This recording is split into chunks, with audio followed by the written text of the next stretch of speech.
बिस्मिल्लाहिर्रहमानिर्रहीम। अस्सलामुअलैकुम वीवर्स, आप देख रहे हैं सऊदी उर्दू न्यूज़ चैनल।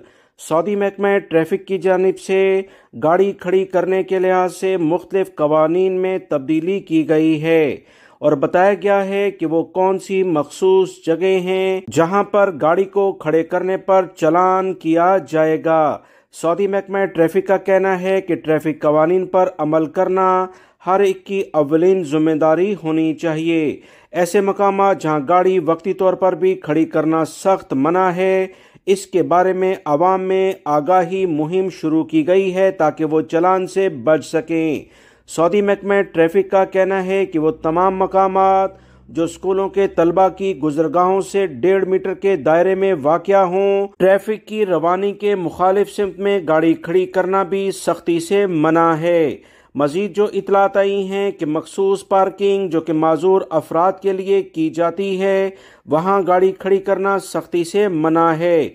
कोई भी टर्निंग पॉइंट है, मोड़ है, उससे 15 मीटर आगे या पीछे गाड़ी खड़ी करना सख्ती से मना है।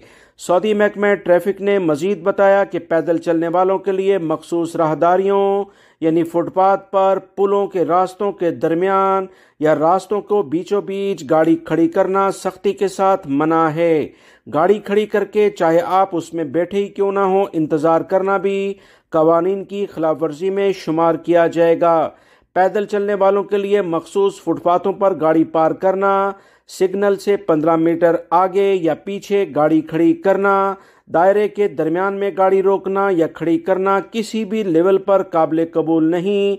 जो भी सऊदी शहरी या गैर मुल्की इन कवानीन का एहतराम नहीं करेंगे तो पार्किंग के कवानीन के मुताबिक इनके खिलाफ कार्रवाई की जाएगी और दूसरों को अजियत पहुंचाने, हादसात का सबब बनने के कवानीन भी इन पर नाफिज किए जाएंगे। गैर मुल्की भाई बहुत एहतियात बरतें, कवानीन को जानें ताकि बड़े चालान से आप बच सकें। वीडियो लाइक करके शेयर भी कीजिएगा। मिलेंगे मजीद ताज़ा तरीन अपडेट के साथ। अस्सलामु अलैकुम।